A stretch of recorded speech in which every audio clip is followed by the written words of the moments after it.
The HOA president thought she finally had me cornered.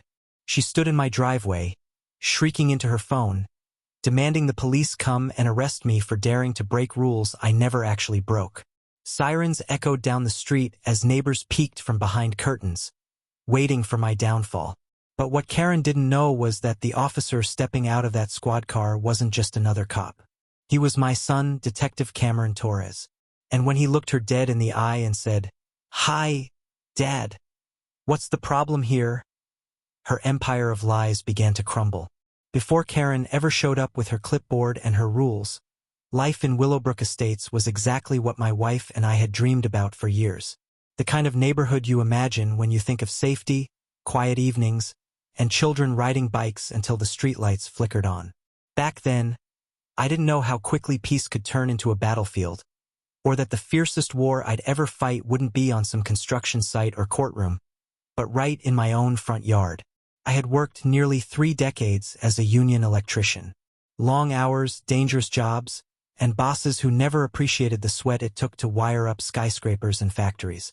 But all that sacrifice paid off when Sarah and I finally bought the little ranch house at the end of Maplewood Lane. It wasn't the biggest place in Willowbrook, not even close. But it had charm. Red brick siding, a wide front porch, and a backyard just big enough for a golden retriever named Buddy to chase squirrels. It smelled like safety. It smelled like Sarah's lavender soap drifting from the bathroom window on warm summer evenings. That house wasn't just a roof and 4 walls. It was the embodiment of every promise I ever made to her. Sarah believed in 2 things above all else: family dinners and community. She was the type who waved at every car passing by, the type who baked cookies for new neighbors before the moving boxes were even unpacked. If there was a charity drive, she was the first to volunteer. If someone's kid scraped a knee, she was already out the door with bandages. Sarah made Willowbrook feel like a family, and because of her, I thought we'd found our forever home. Then life, in its cruel way, decided forever wasn't nearly long enough. Cancer struck fast and merciless. One spring morning she was planting daffodils. By the next, she was hooked up to tubes and monitors. Within months, she was gone. Just like that, the woman who made this house a home was reduced to memories, photographs, and a hollow silence that even Buddy seemed to mourn. After Sarah's passing, the house felt like a museum I was guarding instead of living in. My kids tried their best to fill the void. Cameron, my oldest, had carved his path in law enforcement, becoming a detective with the county sheriff's department. He had his mother's sense of justice and my stubborn streak, a dangerous but powerful mix. Alexis, my middle child, worked as a nurse downtown. Sharp-witted, compassionate, and far tougher than she looked. Sarah lived on in her. And then there was Tyler, my youngest, a college kid with an engineering scholarship and a head full of dreams. They all urged me to sell the house, to move closer to one of them. But every corner, every creak of the floorboard whispered Sarah's name. I wasn't ready to let go. That's when the HOA first crossed my radar. At first, it seemed harmless. A small annual fee to keep the common areas trimmed, the playground safe, the clubhouse standing. Rules were straightforward. Mow your lawn, don't paint your house neon green, no boats in the driveway. Fair enough. It felt like paying for peace of mind, and I was willing to write the check if it meant Willowbrook stayed clean and orderly. For the first few years, I hardly noticed them. Letters came in the mail, but they were routine updates about landscaping schedules or trash pickup days. Nothing alarming, nothing personal. Back then, if you told me the HOA would one day threaten to tear apart everything I held dear, I would have laughed. After all, how dangerous could a homeowners association really be? They were supposed to protect us, not torment us. But every neighborhood has one person who believes the world revolves around them.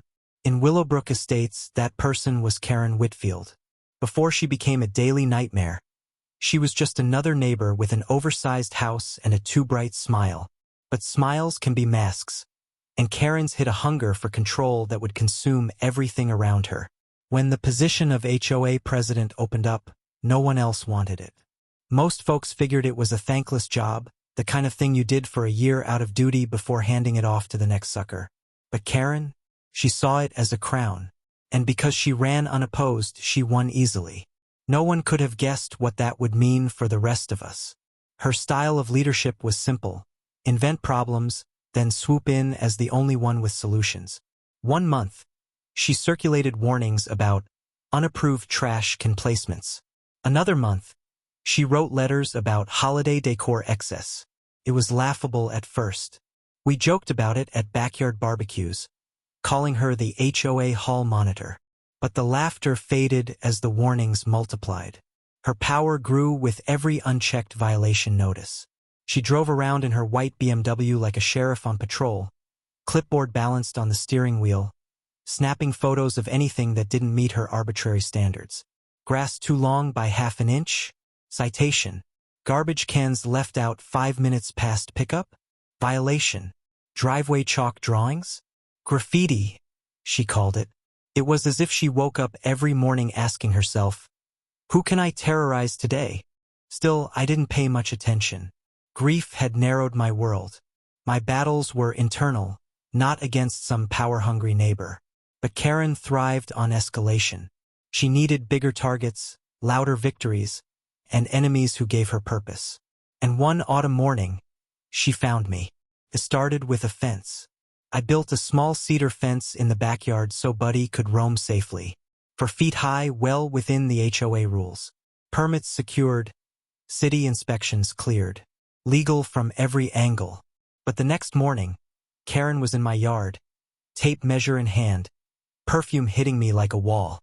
"This fence violates our community's aesthetic harmony clause," she declared. I pointed to the rules I had printed out myself. Section 4.2. Fences under 4 feet don't need board approval. This is 4 feet. Her nostrils flared. "The rules," she said, "are subject to interpretation by the board. Translation, by her." She slapped me with a violation notice anyway. Remove the fence in 72 hours or face $500 daily fines. Signed, of course, by Preston, her lawyer husband. The fence became a line in the sand. She came every morning, snapping photos like it was a crime scene. Neighbors whispered. Some sympathized, others looked away. But the more she pushed, the more stubborn I became. That fence wasn't just wood and nails anymore. It was my stand against her tyranny. And when the holidays rolled around, she found her next target. My Christmas lights. For me, those lights were a tribute to Sarah. Simple white strands along the roofline, a wreath on the door, a reminder of the woman who loved December more than any other month. But the moment they went up, Karen appeared like a vulture. "Those lights are excessive," she announced. Excessive? Across the street, the Johnsons had inflatable reindeer the size of SUVs. Down the block, the Hendersons' house looked like the Vegas Strip. But only my lights drew her wrath. She handed me a violation citing energy conservation standards. Standards that didn't exist. So I fought back. I rallied the neighbors. We synchronized our lights, entire blocks glowing in unison. Karen drove by in her BMW, furious but powerless. She couldn't fine everyone, not without ticketing her own house, which looked like the North Pole exploded. Her retaliation was swift. New notices citing fire hazards and illegal electrical connections. She even called the city's code enforcement. But when the inspector arrived, he laughed. "Marcus," he said, "this is the cleanest setup I've seen. Whoever called this in is wasting our time." That winter, Willowbrook lit up brighter than ever before. And for the first time, cracks appeared in Karen's empire. But she wasn't finished. Because when the snow melted, she shifted her sights from fences and lights to something more personal, Buddy. And that's when the war turned from nuisance to vendetta. Buddy was 12 years old, a golden retriever with cloudy eyes and a graying muzzle, but still full of quiet loyalty. After Sarah passed, he became more than a pet.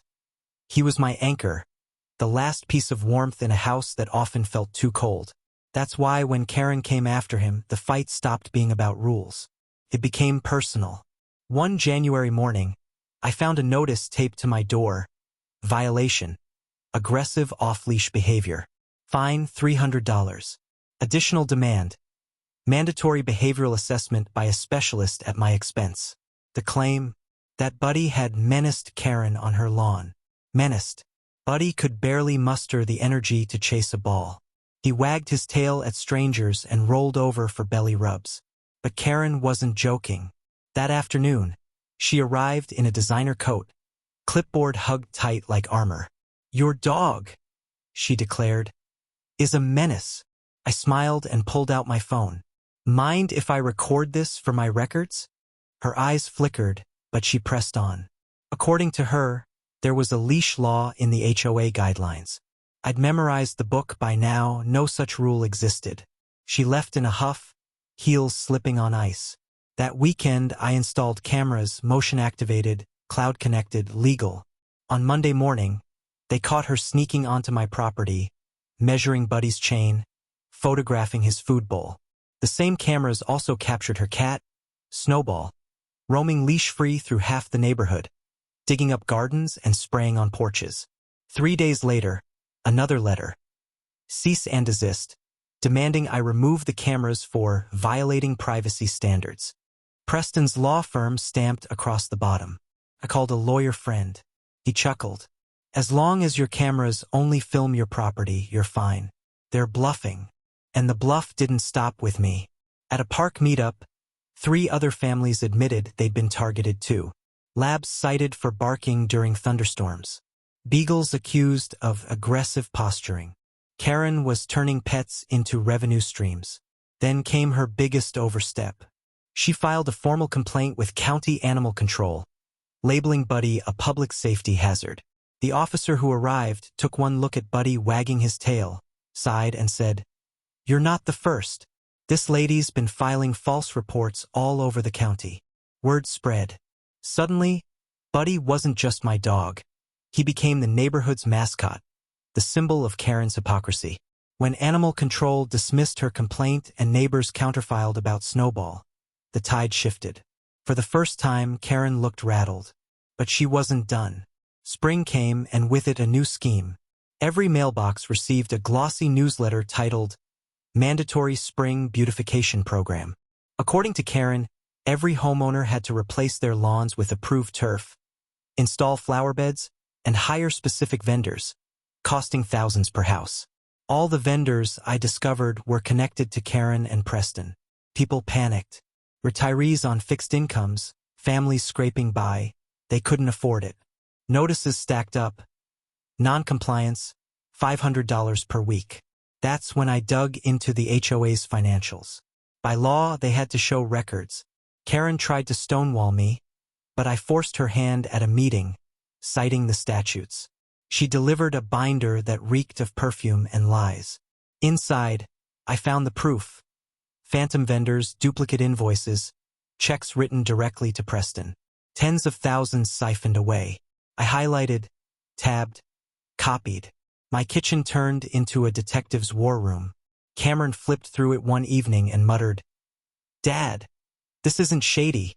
This is embezzlement." I showed the binder to a few neighbors. Rage spread like wildfire.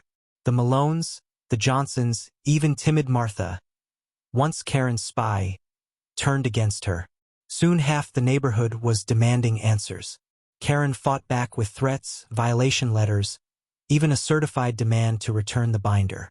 I pinned that letter on my fridge like a trophy, because HOA records belong to homeowners. Preston knew it. His intimidation was failing. The next board meeting was chaos. Neighbors packed the clubhouse, waving copies of invoices, shouting questions Karen couldn't answer. She tried to gavel them into silence, but the noise drowned her out. She stormed out, Preston trailing behind. For the first time, she was cornered. That's when resistance turned into revolution. We began meeting in my backyard, 20, then 30, then 50 people. My son Cameron advised us quietly, "Document everything, don't rush, let her hang herself." My daughter Alexis built spreadsheets to track every fake fine. Tyler, my youngest, created a private site where neighbors uploaded scanned notices. We became the Willowbrook Accountability Alliance, grand name, ragtag group, but it worked. Karen noticed. She doubled her patrols, slapped new citations on everyone, even fined kids for loitering at the park. But instead of fear, people laughed. scanned the notices, and uploaded them to Tyler's site. Every strike she threw became another piece of evidence. Then came her boldest move, an emergency meeting in August with one item on the agenda: my expulsion from the HOA. Expulsion meant foreclosure, losing the home Sarah and I had built. It was her kill shot. The night of the meeting, the clubhouse overflowed. Neighbors filled every seat, stood shoulder to shoulder, clutching their violation notices. Karen sat at the front, Preston beside her, Martha hovering like a guard dog. She banged the gavel. This board is moving to expel Marcus Torres for hostility, non-compliance, and defamation. Preston rose, lawyerly tone smooth as silk. This community cannot be held hostage by one man's vendetta. Tonight, order will be restored. I stood binder in hand. My voice shook at first, then grew strong. You want order? Let's talk about the $50,000 missing from our accounts. Let's talk about phantom repairs, duplicate invoices, and checks made out to your husband's law firm. Gasps, whispers. Neighbors craned forward. I flipped the binder open, holding invoices high. This isn't my word. It's math. And math doesn't lie. Voices rose one after another. Mr. Henderson, shaking, said she'd stolen money that should have fixed his roof.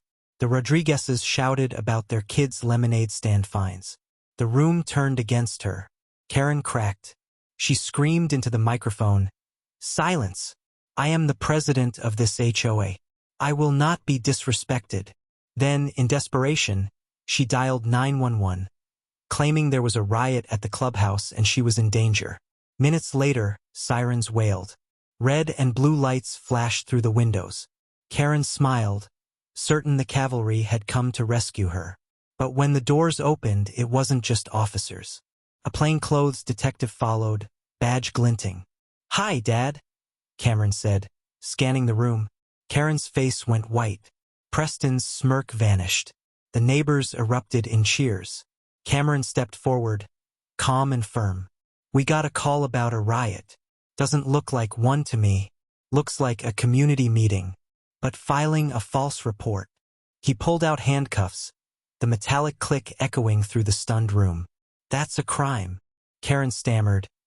You can't arrest me. I'm the president." Cameron looked her dead in the eye.